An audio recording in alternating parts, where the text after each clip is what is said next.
Okay, next we move to tolerance diagram.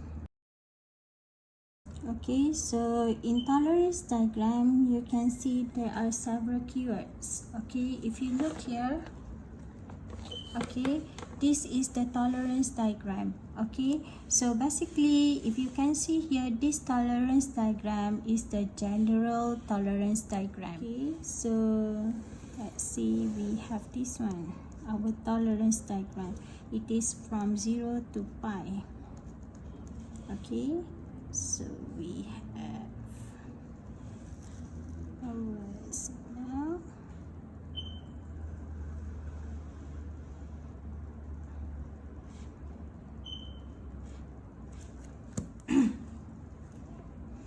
Okay, so next, okay, if you look here, this is our first stop band.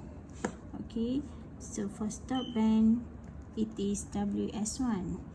Okay, and then we have our peak value. Okay, so this is our omega P1. Okay, next our peak value.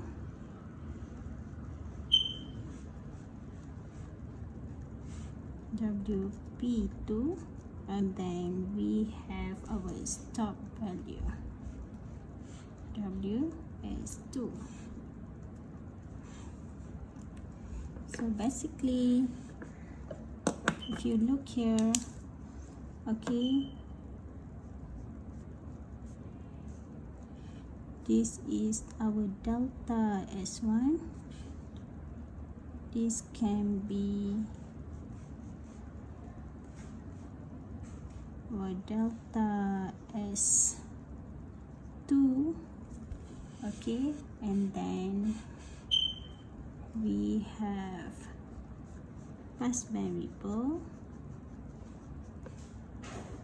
then this is the top. Okay, so we have 1 plus delta P1, 1 minus delta P2. Okay, don't forget to label your graph. Alright, so from this tolerance diagram, okay, you must identify, okay, this part, the top part is called passband.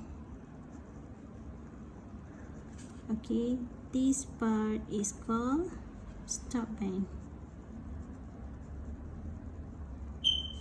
This part is also called as stop band.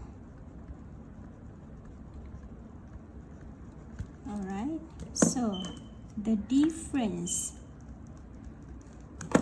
between omega P and omega S, you have a transition bandwidth. Same goes to here, we have another transition bandwidth. So the difference between delta omega equal to WP1 minus S1. Same goes to here, delta omega, omega S2 minus omega P2. And then we have in between the middle frequency. This one is called cutoff frequency. This one is called as cutoff frequency. So cutoff frequency, we have WP1 plus WS1 over 2. Here is WS2 minus plus WSP2 divided by 2. So you can have your cutoff frequency. So if you look at this tolerance diagram, you must have all this value. We have omega value. You label your axis. Okay, your x-axis is omega. Your y-axis is modulus h exponent j omega, which is actually referring to the magnitude of your signal. And then you must have the shape of your filter. Okay, let's say if you are asked to design, okay, if you look here, this is actually band pass filter. Okay, so basically for band pass filter, you may have 2 omega s value and 2 passband value, which is omega p value, and then you may see 2 values for delta omega and 2 values for your cutoff frequency. And then before we move, this is one of the important equation that you have to remember. Okay, let's say if you are asked to find what is omega p and what is omega s. Okay, previously you know that for you to find the value of omega, you have to use the equation of 2 pi f so that you get omega. But this time around, this omega is referring to normalized angular frequency value. So this is called normalized angular frequency. So when you see the keywords normalized, okay, normalized value it is between 0 and 1. Okay, so basically if you use the equation omega equal to 2 pi f, you cannot easily get the value which is in between 0 and 1. So because of that, for this chapter, for filter design chapter, this omega is referring to normalized angular frequency, and the equation for omega p is 2 pi fp over ft. And for omega s value, it is 2 pi fs over ft. Okay, so how to get the value of your ft? Your ft is actually coming from your sampling frequency. Okay, so I'm going to teach you on how to sketch the tolerance diagram based on the given information. So first information, okay, let's see if you are asked to sketch a filter, which information is, okay, your t is equal to 10 to the power of minus 4 seconds, and then this is your sampling period.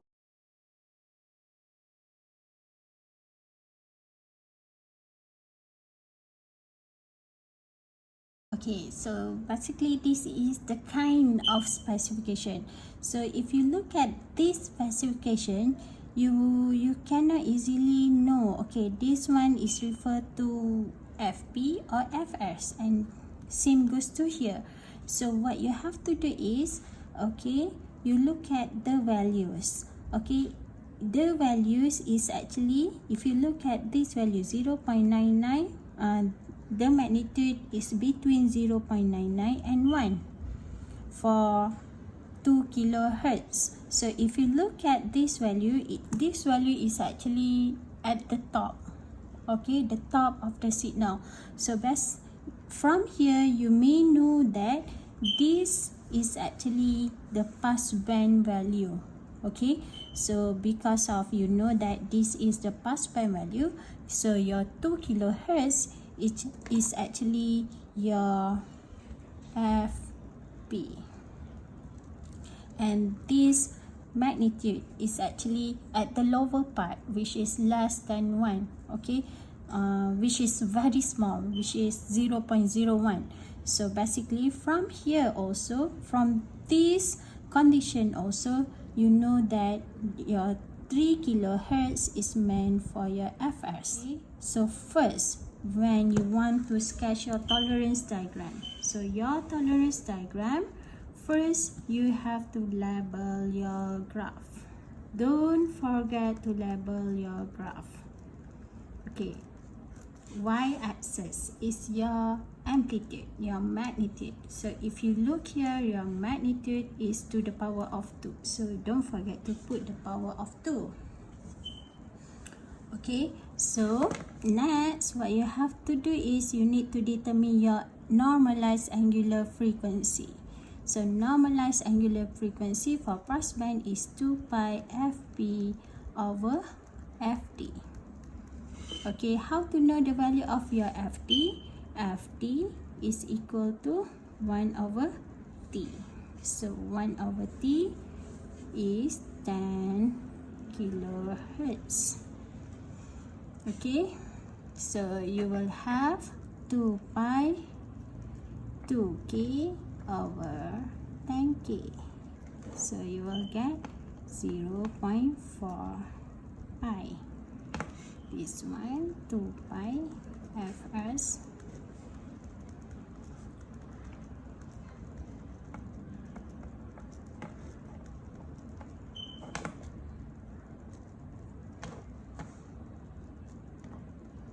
So you have 0.4 pi and then you have 0.6 pi. Okay, last is pi because of for normalized it is from 0 to pi. Okay, next we need to sketch the spectrum and the signal.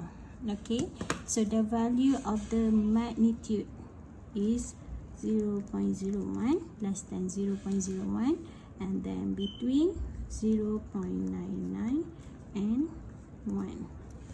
So last for this amplitude, it is for 2 kilohertz, and this 2 kilohertz in omega p it is 0.4.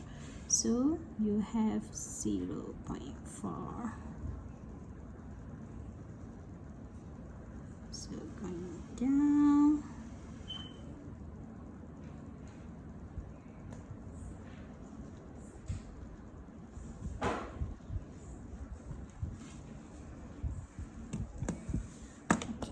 So have this one equivalent band. Here is actually your pass band.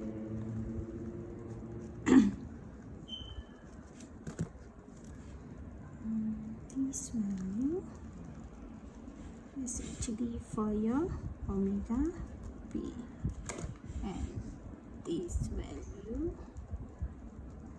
is actually your omega s. Alright, so in your tolerance diagram you may find your transition band value. So transition band is omega s minus omega p equal to 0.2 pi. Okay, next you can find your cutoff frequency value. Okay, so your omega c is equal to omega s plus omega p divided by 2. So it is 0.4 plus 0.6 pi. You divide by 2, so you have 0.5 pi. So basically, if you look at this tolerance diagram is actually for low pass filter. Okay, done for low pass filter. Okay, let's say we have the same sampling period. Okay, we have two specifications.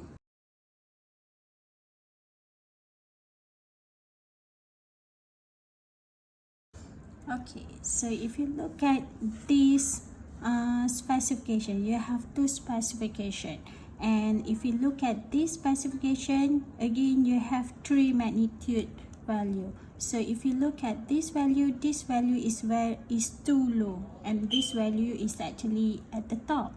Okay, so if you look here, okay, definitely you know that this value, this magnitude is actually approaching to 0. So you know that 2 kilohertz is actually your fs. Your 3 kilohertz, since the value is actually on the top, so it's referring to passband. So your 3 kilohertz is actually your fp. Okay, next you need to sketch your tolerance diagram. Okay, so we have x-axis omega, and then we have our magnitude. Okay, so based on these two information and this tolerance diagram, you know that we have our angular frequency. So our angular frequency for omega s, again use the same equation to divide by ft, and your ft is actually 1 over t. So you know that ft is actually 10k hertz. Okay, so next you just substitute the value.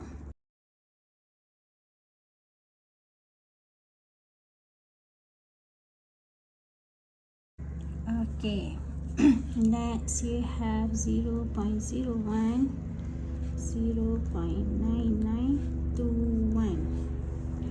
Alright, so next your fs is omega s is 0.4 pi. Next, your omega p is 0.6 pi. Alright, so your omega s, the value is approaching to 0. So this is your omega s. So it will going up. So we have our omega p. So this is our stop band.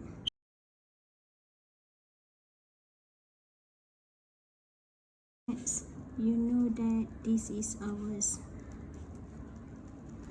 omega s. Here is our omega p. So the difference between two, okay, to gain omega p minus omega s is equal to 0.6 minus 0.4 is 0.2 pi. Okay, next we may know what is our cutoff frequency value. So our cutoff frequency value is omega p plus omega s divided by 2. So you will have 0.5 pi.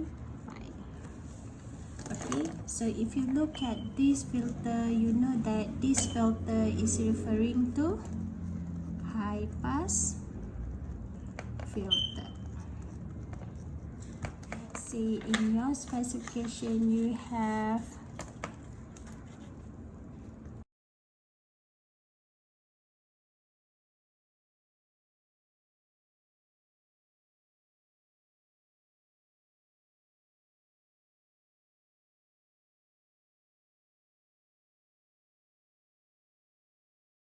okay, you have these specifications. Sketch the tolerance diagram.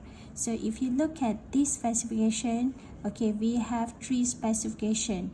Okay, 1, 2, 3. So if you look at here, we have 2 values, 2 conditions, which is actually approaching to 0, and this specification is actually on the top of the graph. So basically, as I said before, okay, if the magnitude value is approaching to 0, means it is actually your stop band value. Okay, so as you know, this part and this condition is actually meant for stop band. Okay, in which mean this is your fs1, this is your fs2. Okay, not f, it is omega s1, this is your omega s2, and this condition is referring to pass band value. So basically your first pass band value is your omega p1, this is your omega p2. Okay, so your first omega s1 is 0.2 pi. Okay, next you have omega p1 equal to 0.3 pi, omega p2 equal to 0.7 pi. Okay, and then we have your omega s2, which is 0.8 pi. Okay, so now we can start to do the sketching. Okay, don't forget to label your graph. Okay, next you have 4 values of your magnitude.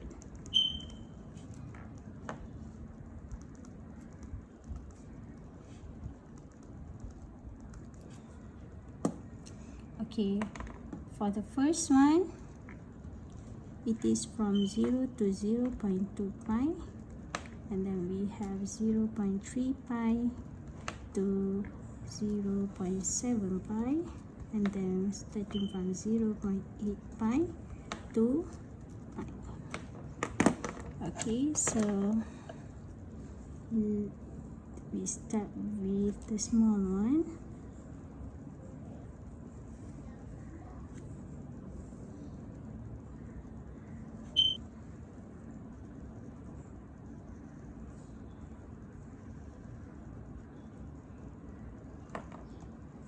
Okay, until, and then we go down again.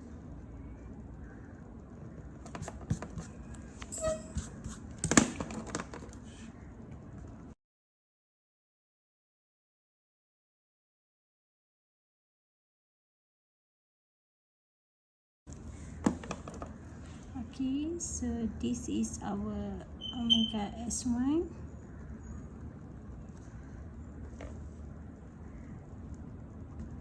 Okay, omega P1.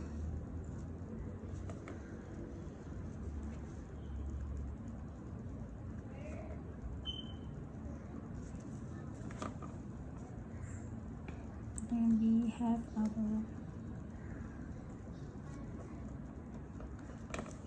omega P2, and then here is our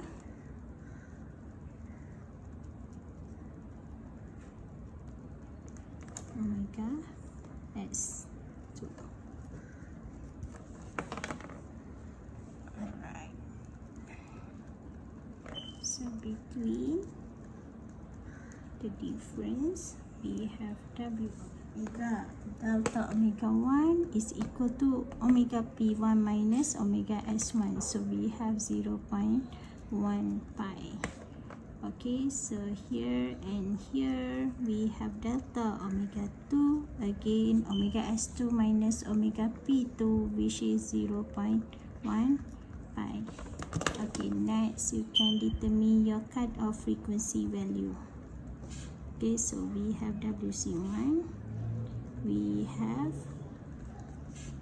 WC2. So omega C1 equal to 0.3 pi plus 0.2 pi, you divide by 2, so you will have 0.25 pi. Omega C2 is 0.8 pi plus 0.7 pi, you divide by 2, so you have 0.75. Okay, so done for your tolerance diagram. So if you look back, okay, for low pass and band pass, you have 2 specification, but for band pass, you have 3 specification instead of 2. Okay, so if you look at the band pass tolerance diagram, we have 2 values for delta omega and 2 values for cutoff frequency. Same goes to band stop. Okay, so please have a try for band stop filter by assuming you have the reverse correct condition of this specification, so for you to able to sketch the band stop tolerance diagram. Alright, okay, so that's all for tolerance diagram. Okay, see you next.